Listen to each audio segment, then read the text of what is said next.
Hello, fourth grade, and welcome to Unit 5, Week 3. We're going to begin with our vocabulary words. The first word is politician. A politician is someone who works in politics, so like a governor or a mayor or the president or vice president. These are all politicians. Next, we have the word hilarious. Something that's hilarious is very funny. So if it's something that makes you laugh a lot, not just a small, haha, something that makes you laugh a lot is hilarious. Next, we have the word dizzy.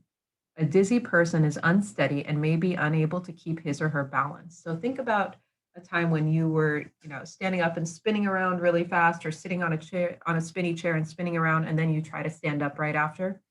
How you feel like you're a little bit off balance, right? Everything feels kind of like it's moving. You can't stand straight. You might fall over. You feel off balance. Next, we have the word nowadays. Nowadays is talking about things that are happening in the present. So I can say nowadays, a lot of our students are working from home, or nowadays people will go to an amusement park when they want to have fun. Next, we're going to have the word genuine. Genuine means something that is real. It's not fake. So if we're talking about a genuine artifact, we're talking about something that's real from a particular time period. If we're talking about a genuine dinosaur bone that was found, we're talking about a real dinosaur bone, not a fake one or one made out of plastic. Next, we have the word mischief. Mischief is like tricky or silly behavior, but usually it could cause some kind of harm. So mischief can be something where they're playing tricks or something, but it could be harmful. So it's something you should try and avoid. Number 7 is the word procedure. A procedure is a set of steps that tell you how to do something. So the steps to baking a cake, you're following the procedure, which ingredients you mix together first and second, when to put it in the oven. You'll have a procedure when you're doing science experiments. You're following the steps one after the other to make sure you're doing them correctly. And our last word is the word experiment. An experiment is a test to discover something related to science. So when we do science experiments, we're testing something and we're trying to figure out if our hypothesis or our guess was correct. For our spelling words this week, we're going to be focusing on vowel teams. That's when you have more than one vowel right next to each other, making a single sound. So we have the words brain, staircase, domain, praise, trainer, oatmeal, beneath, repeat, reveal, increase, sneak, boast, afloat, croak, compound, discount, speed, sleeve, sheep, baboon, secret, diver, spoken, employee, and reindeer. So you can see that we have a lot of vowel teams here. We have an AI vowel team. You see AI in a couple of these, and we have OA in oatmeal, and we have the EA in there also. We have EA in beneath and in repeat.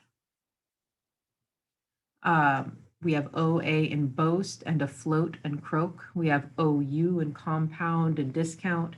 We have the double E, the double O. So you'll see these multiple times as you go through these words. Now for our ELA and our grammar notes, so these are all of our notes for language arts for this week, we're going to be talking about Greek and Latin roots. Now, many of the words that we use in the English language have Greek and Latin roots in them. And we use those roots to be able to identify the meaning of the word that they are in. Now, the first root that we have is tele, T-E-L-E, which means far. So a telegraph is a message or a letter that's sent over a far distance. A telescope is an instrument or a tool that we use to see distant objects by making them look nearby. So it helps us to see things that are far away. Scope means to see. So telescope, again, is an instrument or tool used to see those distant objects. A microscope is an instrument or tool that's used to see very small objects. Next, we have the root log. Log is found in logical, and it means thought. So following rules of logic or thought, something that is sensible or makes sense is logical. Logic is something that makes sense or it's reasonable. Next, we have photo. So photo means light. So a photograph is a picture that's made with light. Photosynthesis that you guys learned about in science is how a plant creates its food using light energy from the sun. The prefix miss means something wrongly. So something that is misspelled is spelled the wrong way or spelled wrongly. Something that is, if you misunderstand, you understood something wrongly. Next, we have aud, A-U-D. That means to listen or to hear. So an audience is a group of people who are listening to a performance or a speech, right? They're sitting there and they're listening, they're paying attention. An audible sound is a sound that can be heard. Next, we have the root bio. Bio means life. So if we're looking at a biography, we're looking at the story of someone's life. If we're studying biology, we're studying living things in science. Next, we have auto. Auto means self. So something that works by itself is automatic. If we're reading an autobiography, we're reading about the life of that person, of that author. So their own life. So if you're writing an autobiography, you're writing a story about yourself and your life. And the last one is techn. Techn means it's related to an art or a skill that a person has. So a technician is a person who has a specific skill or job in an area. So they could be a computer technician. They could be a technician that works with electricity. And it's also found in the word technique, which means the way that you're doing something. So the technique of an artist is the way they do their art. Maybe they have particular colors that they use often or particular patterns that they use in their art. The next thing we're going to talk about is comparative and superlative form. So comparative and superlative. This means that we're using words to compare things. So comparative is when we're talking about two things, and usually those will end in ER, right? Taller, bigger, faster. We're comparing two things. Superlative, think super, right? Ends with EST, and it's comparing three or more things. And so you'll have the word like cleanest or brightest or strongest. That means the highest level in that group. Now, for comparative, I can say he is taller than his brother. I'm comparing those two boys. You can say this book is bigger than the last one, so I'm comparing two books. Or I can run faster than my sister. I'm comparing myself to my sister. Now, for superlative form, I can say her room is the cleanest in the whole house. So we're comparing her room to all the rooms in the house. The sun is one of the brightest stars in the galaxy. So I'm comparing the sun to other stars, all the other stars in the galaxy. Superman was the strongest superhero of them all. So I'm comparing Superman to all of the other superheroes. Now, there are rules that you need to remember. And you'll see that I bolded it when we went from big to bigger. If a word ends with a vowel and a consonant, then you double that final consonant before you add the ER or the EST. So remember, if it's a vowel and a consonant, double it. So big becomes bigger or biggest. Both of them have a double consonant. If a word ends with a consonant and then a Y, you're going to change that Y to an I before adding the ER or the EST. So happy becomes happier or happiest. Dry becomes drier or driest. And if a word ends with a silent E, you drop that silent E before you add the ER or the EST. So cute becomes cuter or cutest. Wide becomes wider or widest. Now we do have some that are called irregular comparative adjectives. And these are with the words good and bad. So we don't say gooder or badder. Good becomes better in its comparative form, or it becomes best in its superlative form. Bad becomes worse in its comparative form, or worst with a T at the end in its superlative form. So her drawing of a horse is better than mine. I'm comparing her drawing to my drawing. I did worse on this spelling test than the last spelling test. So I'm comparing this test to the last one that I took. Two things. Sarah's drawing is the best in our whole art class. So I'm comparing her drawing to all of the other drawings, so three or more. The worst weather we had all week was last Saturday when it rained all day. So I'm comparing the weather on Saturday to the weather of all the other days of that week. So these are called irregular because they don't end with an ER or an EST. They don't follow that rule.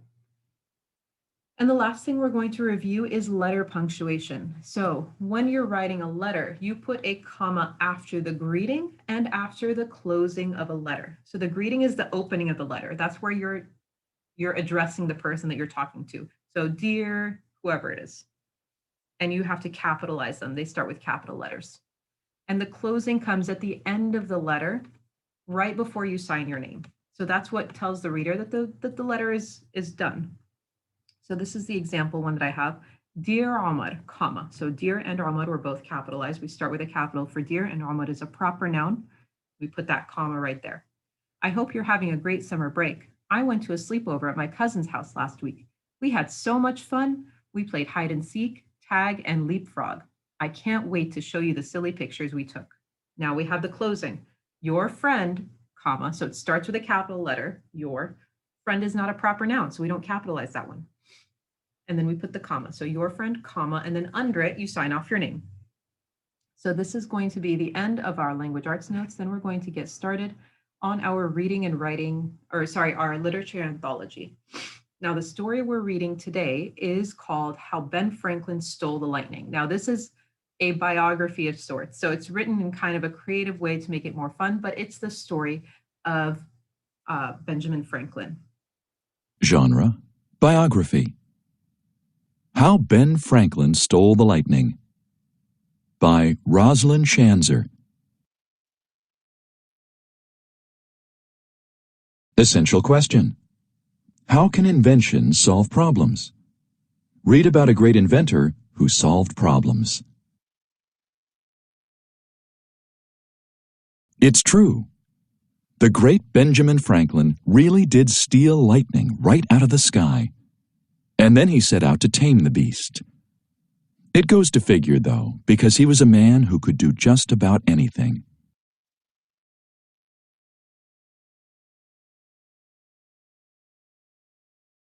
Why Ben Franklin could swim faster, argue better, and write funnier stories than practically anyone in colonial America.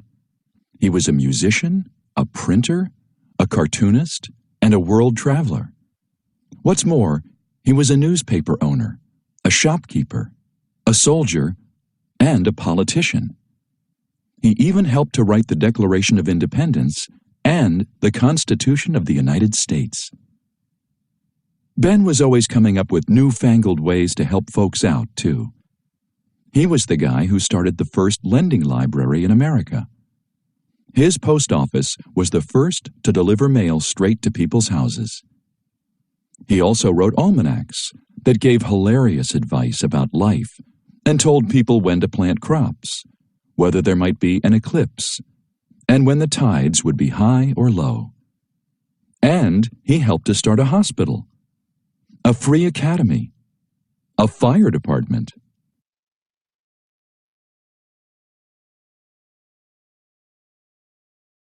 In colonial days, fire could break out at any time, and it was lightning that caused some of the worst fires.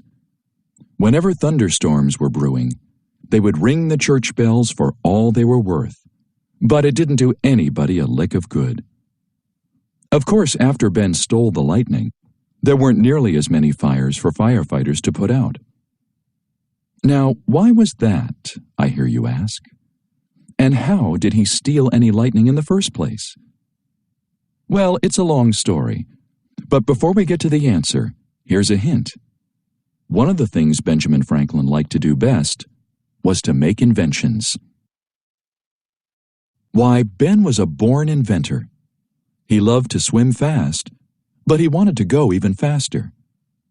So one day, when he was a mere lad of 11, he got some wood and invented swim paddles for his hands and swim fins for his feet. Ben could go faster, all right, but the wood was pretty heavy, and his wrists got plumb worn out. That's why his second invention was a better way to go fast. He lay on his back, held onto a kite string, and let his kite pull him lickety-split across a big pond. You might want to remember later on that Ben always did like kites. Ben kept right on inventing better ways to do things for the rest of his life. Take books, for example. Ben read so many books that some of them sat on shelves way up high near the ceiling. So he invented the library chair. If he pulled up the seat, out popped some stairs to help him reach any books on high shelves. And in case climbing stairs made him dizzy, he invented a long wooden arm that could grab his books too. He also invented an odometer that told how far he had ridden to deliver the mail, and the first clock with a second hand, and he even thought up daylight saving time. Then he invented bifocals, so older folks could see up close and far away without changing glasses. Everybody and his brother and sister just had to find better ways to heat their houses in wintertime. So Ben came up with the Franklin stove that could warm up cold rooms faster and use a lot less wood than old-fashioned stoves and fireplaces. People all over Europe and America loved Ben's glass harmonica. This instrument could spin wet glass bowls to make music that sounded like it came straight from heaven. Mozart and Beethoven wrote music for it, and it was even played at a royal Italian wedding. But as popular as warmer stoves and glass harmonicas were, they aren't anywhere near as celebrated nowadays as the invention Ben made after he stole the lightning.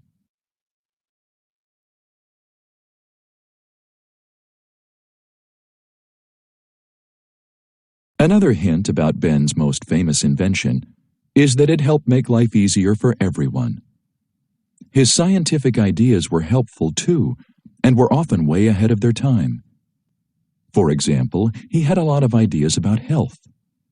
He said that exercise and weightlifting help keep folks fit, but they have to work hard enough to sweat if they want to do any good. He wrote that breathing fresh air and drinking lots of water are good for you. He was the guy who said, "An apple a day keeps the doctor away." And before anyone ever heard of vitamin C, he wrote that oranges, limes, and grapefruit give people healthy gums and skin. Sailors soon got wind of this idea.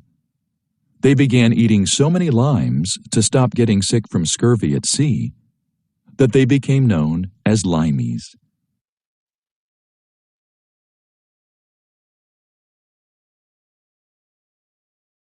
Didn't the man ever stop to rest? Even when he was outside, Ben kept right on experimenting. For instance, he often sailed to England and France to do business for America. As he crossed the Atlantic Ocean, he charted the Gulf Stream by taking its temperature. Once sailors knew the route of this fast, warm river in the cold ocean, they could travel between America and Europe in a shorter time than ever before. He was probably the first person to write weather forecasts, too. Once he chased a roaring whirlwind by riding over the hills and forests of Maryland just to find out how it worked. Ben had an old scientific trick that he liked to show people every chance he got. He used to store some oil inside a bamboo walking stick, and whenever he poured a few drops onto angry waves in a pond or lake, the water became smooth as glass. Meanwhile, over in Europe, people called electricians had started doing some tricks of their own. One trick was to raise a boy up near the ceiling with a bunch of silk cords, rub his feet with a glass electric tube, and make sparks shoot out of his hands and face. Another mean trick made the King of France laugh so hard he could hardly stop. His court electrician had run an electric charge through 180 soldiers of the guard, and they jerked to attention faster than they ever had in their entire lives. But although people were doing lots of tricks with electricity, nobody had a clue about why or how it worked. So Benjamin Franklin decided to find out. He asked a British friend to send him an electric tube so that he could do some experiments. In one experiment, he made a cork electric spider with thread for legs. It kept leaping back and forth between a wire and an electric tube, just like it was alive. Another time he asked a lady and a gentleman to stand on some wax. One held an electric tube, the other held a wire, and when they tried to kiss, they got shocked by all the sparks shooting between their lips. Ben even figured out how to light up a picture of a king in a golden frame. Anyone trying to remove the king's gold paper crown was in for a shock. Doing all these tricks gave Ben his idea for stealing lightning out of the sky. He believed that lightning was nothing more nor less than pure electricity. Now he set out to prove it. First, he made a silk kite with a wire on top to attract some lightning. Next, he added a kite string, tied a key to the bottom, and knotted a silk ribbon below the key. Ben and his son William stood out of the rain inside the doorway of a shed on the side of a field. To keep from getting shocked, Ben held on to the dry silk ribbon. Then he flew his kite straight up toward a big rain cloud. For the longest time, nothing happened. Just as Ben and William were about to give up, the hair on that wet kite string began to rise up and stand at attention. Ben put his knuckle near the key, and yikes! Out jumped a bright spark of genuine electricity. Real lightning had traveled all the way down that kite string. Ben had stolen electric fire out of the heavens and proven that he was right. Of course, now we know that if the storm had been any stronger, the great inventor would have been toast.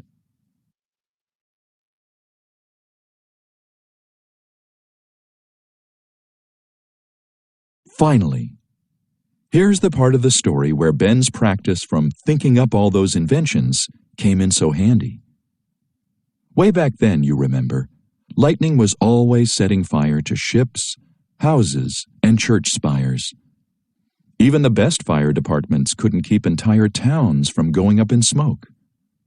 So Ben decided to make his most famous invention of all, the lightning rod. The whole idea was to pull lightning safely out of the sky before it could do any mischief.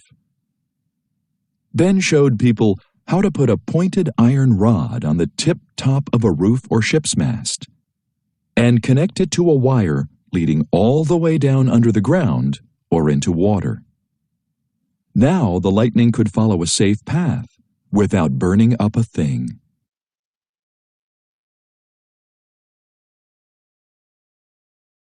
This simple but brilliant invention worked beautifully. It saved more lives than anyone can count and made Ben Franklin a great hero. Scientists from around the world lined up to give Ben medals and awards. But during his long life, he became much more than the master of lightning. Why, when America fought against Great Britain for the right to become a free nation, Ben convinced France to come help win the war. And when it was over, he helped convince Great Britain to sign the peace. He had helped in so many ways that the people of France honored him with a beautiful medallion. It says, "He snatched the lightning from heaven and the scepter from tyrants." And he did.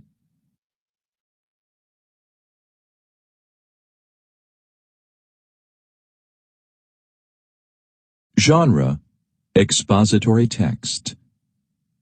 Compare texts. Read about the different kinds of energy. Energy is everywhere. Thunder and lightning forewarn of an impending storm. Massive gray clouds roll in, hovering over the neighborhood. A heavy rain falls from the sky, flooding the streets.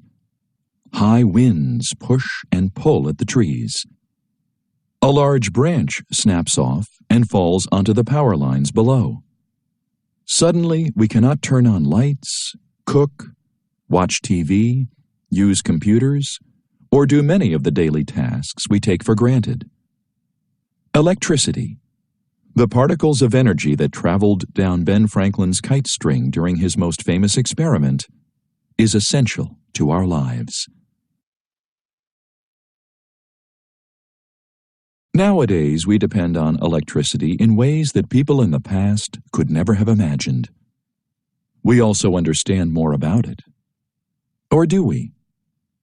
Did you know that the first step in understanding electricity is understanding energy? And did you know that energy is everywhere? Kinds of energy. Scientists define energy as the ability to apply force. So, energy is used when someone or something flies, falls, runs, beeps, moves, or cooks. But energy is not always that obvious because there are many different kinds. Chemical energy is stored in things such as petroleum, coal, wood, even food. Mechanical energy is stored in objects under tension, such as springs on trampolines. Mechanical energy may also be energy in motion, such as the energy of wind blowing down branches during a storm. The sun is a source of light energy. Sunlight makes life possible. Plants transform the sun's light energy into chemical energy, or food. You can think about it this way. When you eat oatmeal for breakfast and then run to the bus stop, your motion energy is a result of sunlight helping oat plants to grow. Another kind of energy is thermal energy, or heat. Wood burned in a stove or fireplace changes the chemical energy in the wood into thermal energy. Energy also lies in sound. Sound energy occurs when air particles move and vibrate. When you pluck guitar strings, the mechanical energy of your fingers and the vibrating strings is transformed into sound energy. Sunlight and sound are just two of the many different kinds of energy.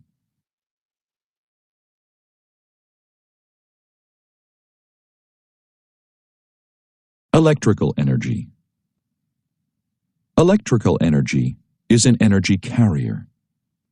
That means it is created from certain forms of energy and can then produce other forms of energy. For example, when you dry your hair after a shower, you plug in a hairdryer and turn it on. That may seem simple, but many things happen before your hair dries. First, the electricity for the hairdryer comes from a power plant, which is the energy source. This energy source transforms the chemical energy of oil, coal, or natural gas into electric charges. These electric charges, or electricity, then follow wires to the socket and into your hairdryer, creating a current. So when you flip a switch to turn the hairdryer on, that action provides a path for the electrical current. It also transforms electrical energy into thermal and mechanical energy, the heat and blowing air. Power is enlightening. Learning about electricity is important. Learning to control electricity puts it to work. By creating a simple circuit, you can get a better sense of how electrical energy works. Energy is all around you. The next time a storm knocks out the power to your home, explain to your family what happened as you sit with them by candlelight. This hairdryer blows heat and air because it is plugged into an energy source. When the hairdryer is turned on, A path is created, allowing electricity to travel from the power plant into your home.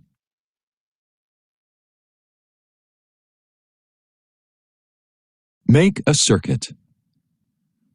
See for yourself how energy is transformed by building a simple electrical circuit. A battery stores chemical energy. Follow the procedure to transform chemical energy into electrical energy and then light energy. Remember to use only the provided battery. Do not use wall sockets. Have an adult supervise the experiment. What you need: a flashlight bulb, a battery, size D, 3 6-inch pieces of stripped wire, tape, a straightened paperclip, 2 thumbtacks, a block of wood. What you do: push 1 thumbtack into the wood. Wrap one end of the paperclip around the second thumbtack and push it into the wood. Make sure the straightened end of the paperclip can touch the first thumbtack. That's the switch. Connect 1 wire to each thumbtack. Tape the bulb to one of the wires. Connect the remaining wire to the bulb with tape. Place the battery in between the 2 wires and use tape to connect one to either end of the battery. When you connect the paperclip with the thumbtack, you complete the electrical circuit. The bulb will light.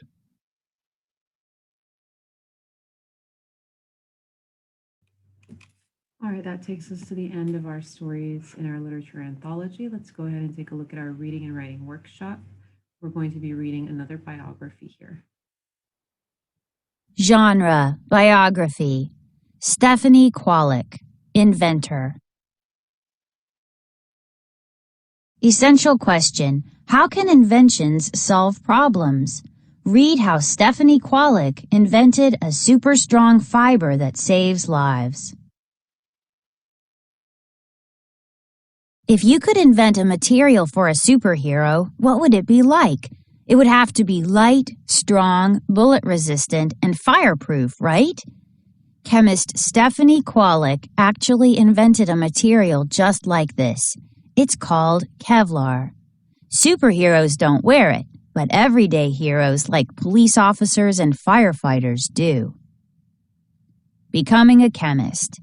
From the time she was young, Stephanie was interested in math and science. She was not the kind of student who caused mischief, and she worked hard in school. Stephanie's teachers spotted her talent and talked to her about careers in science. With their encouragement, Stephanie studied chemistry in college. She had hoped to go on to medical school, but could not afford it. Consequently, Stephanie took a job working at a textile lab. She planned to save up enough money for her job so that she could pay for medical school.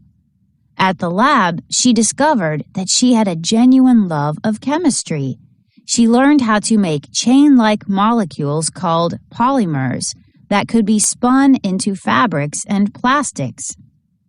Stephanie enjoyed doing experiments so much that she decided not to go to medical school. Kevlar is used in protective vests for police and police dogs.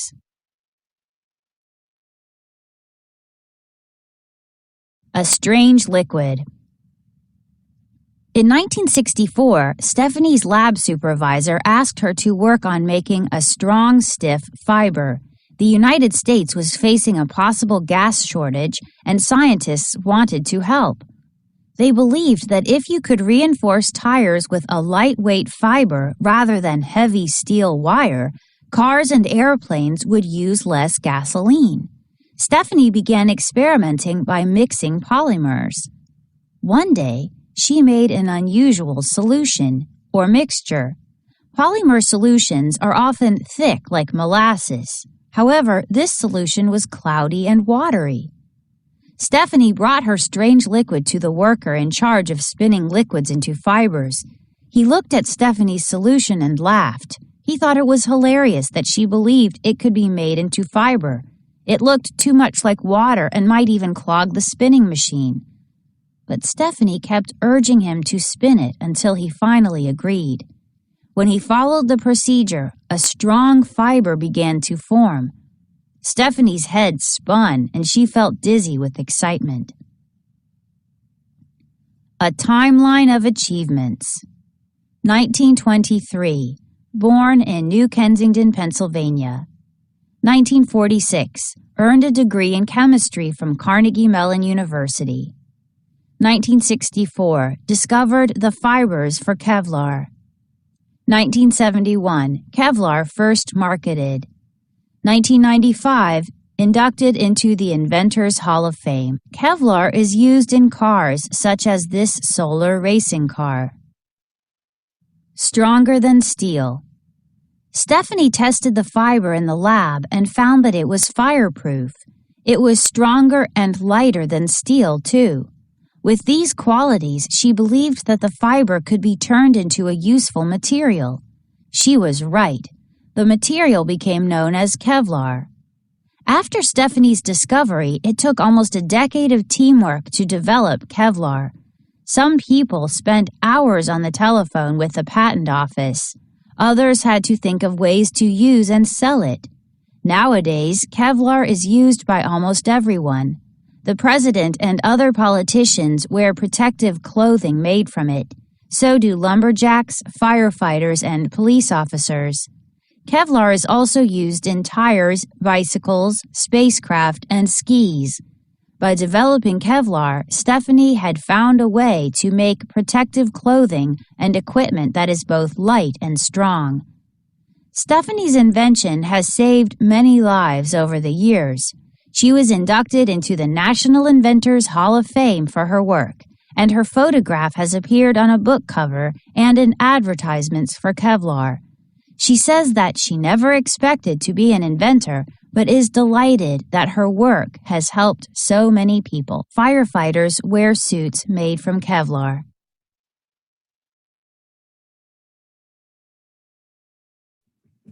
All right, let's go over our comprehension strategy and skill for this week. We're going to be talking about summarizing once again. And remember, when we summarize, we're just sharing the most important parts of a reading or a story. For our comprehension skill, we're going to be talking about a problem and a solution. Now, the problem is the thing that we're trying to fix, something that may have gone wrong. And the solution is how they fixed it. What kind of answer did they come up with for the problem that they're dealing with? Summarize. When you summarize, you retell the most important details in a paragraph or section. To summarize, first identify the key details and then retell them in your own words. Reread Stephanie Kwolek, Inventor, and summarize sections of the text to make sure you understand them. Find text evidence. Reread A Strange Liquid on page 340. Summarize the most important details in the section. A strange liquid. In 1964, Stephanie's lab supervisor asked her to work on making a strong, stiff fiber. The United States was facing a possible gas shortage, and scientists wanted to help. They believed that if you could reinforce tires with a lightweight fiber rather than heavy steel wire, cars and airplanes would use less gasoline. Stephanie began experimenting by mixing polymers. One day, she made an unusual solution or mixture. Polymer solutions are often thick like molasses. However, this solution was cloudy and watery. Stephanie brought her strange liquid to the worker in charge of spinning liquids into fibers. He looked at Stephanie's solution and laughed. He thought it was hilarious that she believed it could be made into fiber. It looked too much like water and might even clog the spinning machine. But Stephanie kept urging him to spin it until he finally agreed. When he followed the procedure, a strong fiber began to form. Stephanie's head spun and she felt dizzy with excitement. Qualic was asked to make a strong fiber. She ended up making an unusual watery polymer solution, which was then spun into a strong fiber. Problem and solution. Authors use text structure to organize information in a nonfiction text. Problem and solution is one kind of text structure. It presents a problem and then explains the steps taken to solve the problem. Find text evidence. As I reread Stephanie Qualic, Inventor, I will identify problems and the actions taken to solve them. I will also look for words that signal a solution, such as consequently and as a result. Graphic organizer. Problem, solution. Problem. Stephanie Qualic can't afford to go to medical school. Solution. Consequently, she worked at a textile lab to make money. Problem. A coworker didn't want to spin the solution into fiber. Solution. Stephanie convinced him to do it. Biography. Stephanie Qualic, Inventor is a biography. A biography is the true story of a real person's life written by another person. Usually presents events in chronological order. May include text features. Find text evidence. Stephanie Qualic, Inventor is a biography. The key events in Stephanie's life are presented in the order that they happened. There are text features such as a timeline and photographs. Text features. Timeline. Timelines show events in the order in which they took place. Photographs and captions. Photographs help you picture information in the text. Captions provide more information. Greek roots. Knowing Greek roots can help you figure out the meanings of unfamiliar words. Look for words with these Greek roots as you read Stephanie Qualic, Inventor. CYCL equals circular. DECA equals 10. PHOT equals light. GRAPH equals right. Find text evidence. When I reread page 341 in Stephanie Qualic, Inventor, I see the word telephone. I know the Greek root PHON means sound, and the Greek prefix TELE means far off. This will help me figure out the meaning of the word. Some people spend hours on the telephone with the patent office.